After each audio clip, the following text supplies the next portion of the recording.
मैं ये नहीं पूछूंगा कि क्या आपका भी सपना है रेलवे में लोको पायलट या टेक्नीशियन लगना। बिल्कुल आप सबका ये सपना होगा।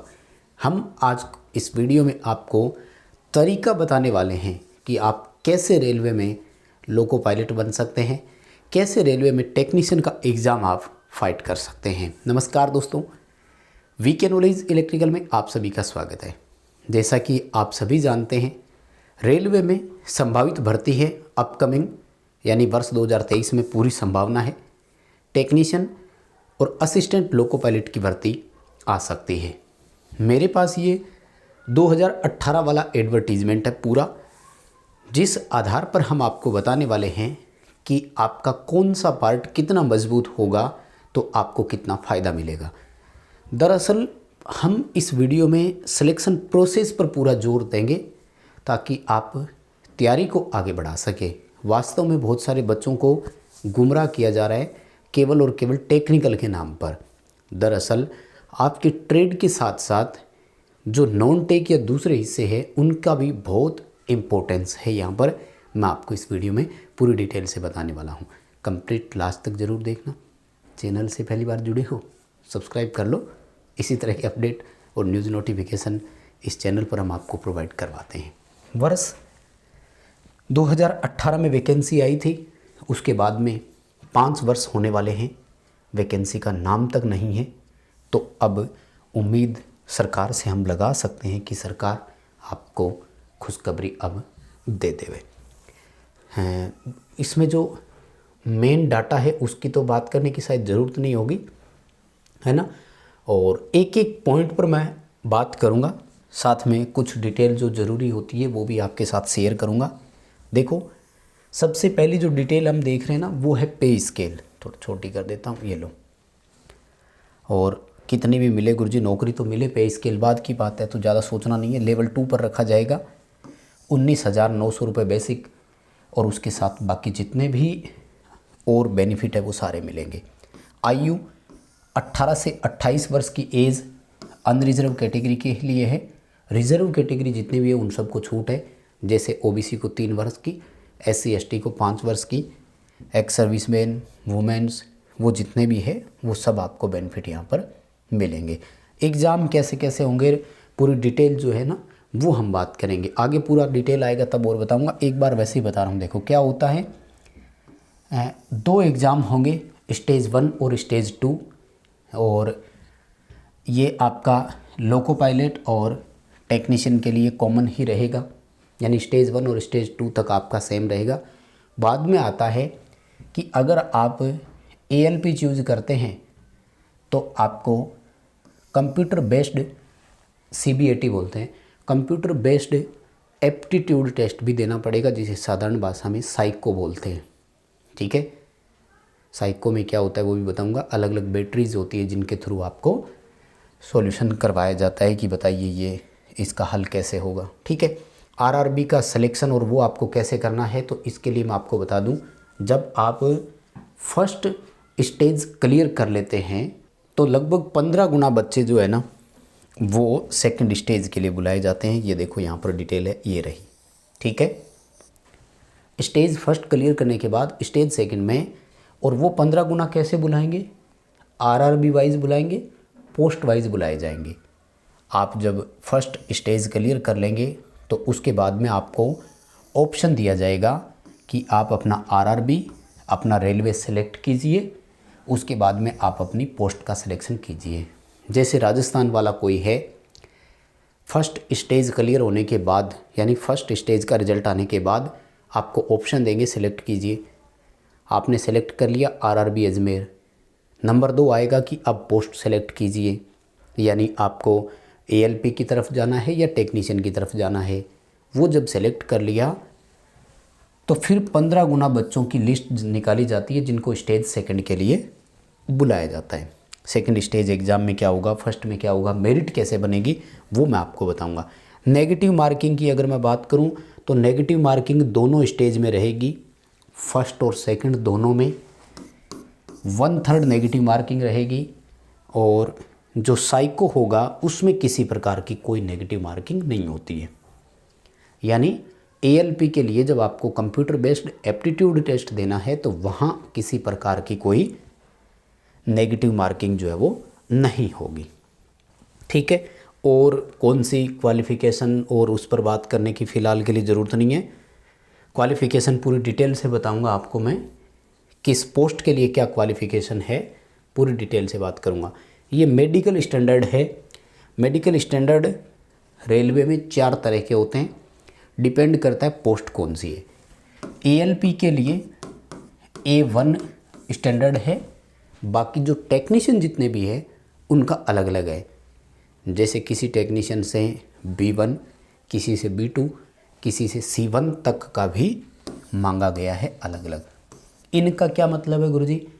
A1 जो है ना, ये प्रॉपर फिट बंदा है जिसकी आंखें 6x6 हो, मतलब छोटे से बड़ा वो पूरा उसको डिस्टेंस और वो सारा पूरा दिखाई दे, ना ही किसी प्रकार का उसमें कोई कलर विज़न है, ना ही उसमें किसी प्रकार का कोई लेज़र और ऑपरेशन कराया है। बाकी इन सब में थोड़ी थोड़ी क्या छूट दी हुई है, यानी आप चश्मा लगाते हैं, मतलब आई साइट आपकी वीक है तब भी है, तो ये पूरा मेडिकल स्टैंडर्ड आप पढ़ सकते हैं। पहले पोस्ट के आगे कौन सा मेडिकल स्टैंडर्ड है वो देखें और फिर यहाँ आकर के आप इसका मिलान कर लेवे। ठीक है, तो ये हमारे लिए ज़्यादा ज़रूरी भी नहीं था खैर। और ये देखो एज रिलैक्सेशन की जो मैं बात कर रहा था, छूट कितनी मिलती है। ठीक है, और एप्लीकेशन फ़ीस पर अभी ध्यान नहीं देना, क्योंकि वो जब नया एडवर्टाइजमेंट आएगा तो वो कितनी फ़ीस रखते हैं देखते हैं, इस बार बढ़ाएंगे कि वही पिछली बार वाली रखेंगे, है ना। अब हम चलते हैं कि इसकी जो सिलेक्शन प्रोसेस है ना वो क्या है, क्योंकि हमारे लिए तो वही ज़रूरी है। जिस बेस के लिए मैं ये वीडियो बना रहा हूँ वो मेरा टारगेट यही है कि मैं आपको बताने ये चाहता हूँ कि केवल टेक्निकल बेस पर आप खुश मत होना, या फिर आप ये मत सोचना कि मेरा टेक्निकल बहुत स्ट्रॉन्ग है तो मैं लग जाऊँगा। दरअसल यहाँ आपको थोड़ी सी नॉन टेक साइड में मेहनत करनी पड़ेगी, ठीक है ना, और थोड़ी सी क्या कुछ ठीक ठाक ही करनी पड़ेगी, हट करके करनी पड़ेगी। देखो क्या है रिक्रूटमेंट प्रोसेस, देखो क्या बताया इन्होंने। एक सिंगल फॉर्म अप्लाई करना है, यानी आप लोको पायलट बनना चाह रहे हो या टेक्नीशियन बनना चाह रहे हो, पहले आपको एक ही फॉर्म भरना है। उसके बाद में आपका स्टेज 1 का जो एग्ज़ाम है वो भी कॉमन होना है। अभी तक लोको पायलट या टेक्नीशियन के लिए कोई विशेष नहीं था, ठीक है। तो स्टेज 1 का जो एग्ज़ाम है वो भी कॉमन रहेगा। ये देखो इसने यहाँ डिटेल दे भी दी है, ठीक है। स्टेज 1 पर बात कर लेते हैं पहले। देखो ये रहा first stage, computer based test होगा, common for ALP and technician. यानी आप लोको पायलट की तरफ जाना चाहते हैं या आप टेक्नीशियन की तरफ जाना चाहते हैं, आपको बाद में डिसाइड करना है, पहले ये पेपर देना है। यहाँ पर क्या होगा गुरुजी, 1 घंटे का टाइम मिलेगा, यानी 60 मिनट का समय मिलेगा। क्वेश्चन कितने होंगे माय डियर? 75 क्वेश्चन होंगे, मल्टीपल चॉइस क्वेश्चन प्रकार के, 1/3 की नेगेटिव मार्किंग होगी। अब आपको यहाँ मिनिमम क्वालिफाइंग मार्क्स लाने पड़ेंगे और उसके बाद भी टॉप 15 गुना में आएंगे तो सिलेक्शन होगा, ठीक है। एक क्वेश्चन को देखो, आपको अगर टाइमिंग की मैं बात करूं तो लगभग 40 सेकंड मिली है। 40 सेकंड में पढ़ना भी है, उसे अटेम्प्ट भी करना है और उसे सबमिट भी करना है। नेगेटिव मार्किंग है, जल्दबाजी कर नहीं सकते। तो भैया रेलवे जैसी नौकरी है, उसके लिए कुछ स्ट्रेटजी में बदलाव आपको करने पड़ेंगे। और बदलाव क्या करना है, मैं तो एक ही बात बोलूँगा कि प्रैक्टिस कीजिए जितनी कर सकते हैं, चीज़ों को पढ़ें, अभ्यास करें। सबसे ज़रूरी है आपका अभ्यास। यहाँ पर क्या होगा, मेरी बात सुन लो ध्यान से। अनरिजर्व कैटेगरी को 40% लाने होंगे कम से कम, OBC वालों को 30, SC को भी 30%, ST को 25%। ये इतने नंबर आपको लाने पड़ेंगे कम से कम। और उसके बाद में फर्स्ट स्टेज जो है वो केवल स्क्रीनिंग के काम आएगी, इसके मेरिट में नंबर नहीं जोड़े जाएंगे। ये आपकी गो और नो गो वाला है, ठीक है। यानी पास करोगे तो आगे जाओगे, पास नहीं करोगे तो आगे नहीं जाओगे। यहाँ से आपको केवल और केवल सेकंड स्टेज के लिए शॉर्ट लिस्ट किया जाएगा, इसके अलावा कुछ भी नहीं है। अब आ जाओ पॉइंट वाइज इसके सिलेबस बताता हूँ। ये देखो, थोड़ा PDF है तो ऊपर चली जाएगी, आप हो सके तो स्क्रीनशॉट ले लो। 1, 2, 3 और 4 पार्ट रहेंगे इसमें, जिसमें मैथमेटिक्स आएगी सबसे पहले, और ये मैथ आपकी जनरल मैथ है भाई, ठीक है। कौन सी है गुरुजी? नंबर सिस्टम, बोर्ड मास, डेसिमल यानी दशमलव, फ्रैक्शन यानी भिन्न, लघुत्तम समाप्रत्यय, महत्व समाप्रत्यय, अनुपात समानुपात, प्रतिशत, क्षेत्रमिति, समय और काम, समय दूरी, ठीक है, साधारण और चक्रवृद्धि ब्याज, लाभ और हानि, बीजगणित, ज्योमेट्री, त्रिकोणमिति, ठीक है। तो ये जनरल आपकी मैथ हो गई। उसके बाद में देखो क्या आएगा, जनरल इंटेलिजेंस और रीजनिंग आएगा। उसके बाद में जनरल साइंस आएगी और जनरल अवेयरनेस आएगी करंट अफेयर से जुड़ी हुई। अब बताओ यहाँ कोई भी ऐसा पार्ट आया जिसमें आपका टेक्निकल काम आएगा? नहीं। तो भैया CBT 1 ही क्लियर नहीं होगा तो CBT 2 काम क्या आएगा? मतलब CBT 1 के लिए नॉन टेक पर जोर देना पड़ेगा, दीजिए। देखो मैं अब ये नहीं कह रहा, हालांकि मैं पूरी तरह से टेक्निकली पढ़ाता हूँ, आपको पता भी है, लेकिन देखो जो हकीकत है वो मैं आपके सामने रख रहा हूँ। मैं किसी तरह की कोई बेईमानी नहीं कर रहा हूँ, ईमानदारी से जो चीज़ है वो आपके सामने रख रहा हूँ। आपको रेलवे का CBT फर्स्ट पास करने के लिए टेक्निकल का कोई पार्ट काम ही नहीं आया फ़िलहाल के लिए, और ना इसकी मेरिट बननी। तो ये आपको क्वालिफाई करने हैं, इसके लिए आपको नॉन टेक पर मेहनत करनी पड़ेगी। सेकंड स्टेज पर आ जाओ, क्या होगा? सेकंड स्टेज जो होगा इसमें एक से ज़्यादा अगर शिफ्ट होगी तो नॉर्मलाइजेशन किया जाएगा, स्पष्ट इन्होंने बताया, कोई बात नहीं, कर लेंगे, ठीक है। और नॉर्मलाइजेशन उसमें फर्स्ट स्टेज की बात कर रहे हैं, ठीक है। फर्स्ट स्टेज में नॉर्मलाइजेशन के बाद जो भी बच्चे स्क्रीनिंग किए जाएंगे उनका है ये, और 15 गुना बुलाया जाएगा अपनी कैटेगरी वाइज, जो वैकेंसी आपकी टेक्नीशियन और ALP की है रेलवे वाइज, और आपकी पोस्ट और कैटेगरी वाइज। इसमें देखो क्या होगा, स्टेज सेकंड में आपको 2 घंटे 30 मिनट का समय मिलेगा, यानी 150 मिनट का समय मिलेगा। लेकिन प्रॉब्लम है यहाँ कि 2 पार्ट होंगे और दोनों का टाइम अलग अलग डाइवर्सिफाइड है। पूरे आपको 2.5 घंटे का समय पूरे कंटिन्यू पेपर के लिए नहीं मिलेगा, आपको अलग अलग हल करना पड़ेगा। कैसे, मैं बताता हूँ। देखो इसमें क्या होगा कि पार्ट A और पार्ट B 2 पोर्शन रहेंगे, ठीक है। जो पार्ट A है इसके लिए 90 मिनट अलग से मिलेगी आपको, और बाकी जो 70 मिनट आपकी है, 70 ही आई थी क्या, सॉरी आई डोंट नो, है ना, हाँ 150 है तो 60 मिनट और है, 1 घंटा और है, सॉरी। तो बाकी जो 60 मिनट है ना वो पार्ट B के लिए मिलेगी। अब आप इसको 90 मिनट से पहले हल कर लेंगे तब भी पार्ट B पर स्विच नहीं कर पाएंगे, ये ध्यान रखना। 90 मिनट के लिए 100 क्वेश्चन होंगे, यानी फिर प्रॉब्लम है, क्वेश्चन को वही 45 सेकंड 50 सेकंड मिलेगी, ठीक है। और यहाँ भी आपको पार्ट A को अलग से क्वालिफाई करना पड़ेगा, और ठीक वही 40%, 30% और 25% के नंबर है, देखो, यानी फिर मिनिमम क्वालिफाई आपको यहाँ करना होगा। और जो आपका पार्ट A है ना, वह आपका आगे की स्टेज के लिए मतलब नंबर निर्धारित करेगा। जो आपका पार्ट B है ना वो केवल और केवल क्वालिफाई है, पार्ट B टेक्निकल है। तो टेक्निकल का सिलेक्शन के लिए एक तरह से समझे तो रोल ही नहीं है। अगर आप लोको पायलट के लिए जाते हैं तो ऐसा होगा, अगर टेक्नीशियन के लिए है तो फिर आपकी मेरिट कैसे बनेगी वो मैं आपको बताऊंगा, सुनिए ध्यान से। तो इसमें क्या होगा आपका कि जो पार्ट A में नंबर आएंगे ना, यहाँ से 100% मेरिट बनेगी।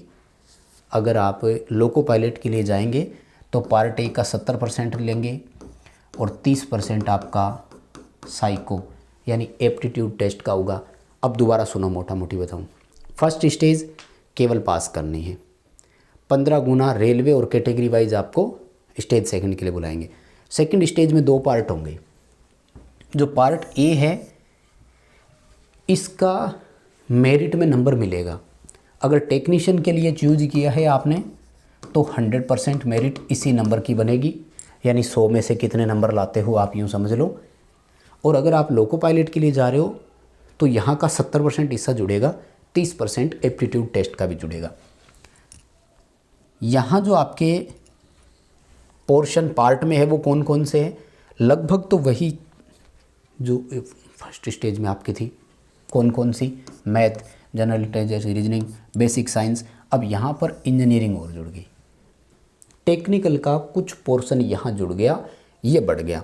बाकी करंट अफेयर, यानी 1, 2, 3 और 4 चीज़ तो वही है, एक 5वां पॉइंट यहाँ नया जुड़ गया और ये सब के लिए कॉमन है। देखो कार्यशाला गणना एवं विज्ञान वाला पार्ट है यहाँ पर, देखो ठीक है ना। ये देखो गति, वेग, ऊष्मा एवं तापमान, बेसिक इलेक्ट्रिसिटी, ठीक है, लीवर यानी उत्तोलक, मास, वेट, डेंसिटी, द्रव्यमान घनत्व, वर्क, ठीक है, वजन, भार, वो वाला पॉइंट यहाँ जुड़ गया, ठीक है।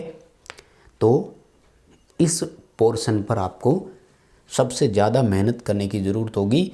सिलेक्शन इस पोर्शन का होना है, कुल मिलाकर ये समझ लो, सिलेक्शन के लिए यहाँ आपको ज़्यादा नंबर चाहिए। अब पार्ट बी में क्या होगा सुनो, पार्ट बी में 60 मिनट का टाइम मिलेगा, 75 क्वेश्चन होंगे और 35% सभी कैटेगरी को लाना ज़रूरी है, किसी भी कैटेगरी को कोई किसी प्रकार की छूट नहीं है और ये आपकी ट्रेड से रिलेटेड होंगे। पार्ट बी पर्टिकुलर आपकी ट्रेड से जुड़ा हुआ होगा, जो आपकी ट्रेड है वहाँ से जुड़ा हुआ होगा और 35% सभी कैटेगरी को लाना है और इसके नंबर कहीं मेरिट में नहीं जुड़ेंगे, केवल पास करना है। बताओ बात समझ में आई क्या?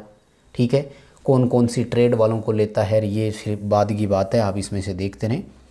साइको कैसे होगा वो बता देता हूँ, आ जाओ। साइको में क्या होगा कि ये आपको ALP चूज करेंगे ना, उनके लिए ही साइको होगा और किसी के लिए नहीं। अलग अलग बैटरी देंगे आपको और कम से कम 42 नंबर आपको लाने पड़ेंगे मिनिमम क्वालिफ़िकेशन के लिए और इसमें किसी कैटेगरी को कोई छूट नहीं मिलेगी, सभी को एक जैसे नंबर लाने होंगे और 30% साइको के नंबर जुड़ेंगे, ठीक है। 70% नंबर स्टेज सेकंड के जुड़ेंगे। बस मोटा मोटा हो गया जानकारी, ठीक है। और आपका कोई सवाल रह गया हो ना तो इस वीडियो के नीचे कमेंट कर देना, मैं अलग से वीडियो आपके लिए बना दूंगा। एक बार और बता दूं, CBT 1 सबके लिए कॉमन रहेगा, फिर आपको सेलेक्ट करना है कि टेक्नीशियन बनना है कि लोको पायलट बनना है। CBT सेकंड होगा, CBT सेकंड में पार्ट A 35% अनरिजर्व को लाना होगा। टेक्नीशियन चूज करते हैं तो मेरिट इसी पार्ट की बनेगी, लोको पायलट चूज करते हैं तो इस पार्ट के 70% नंबर जुड़ेंगे, 30% साइको के नंबर जुड़ेंगे।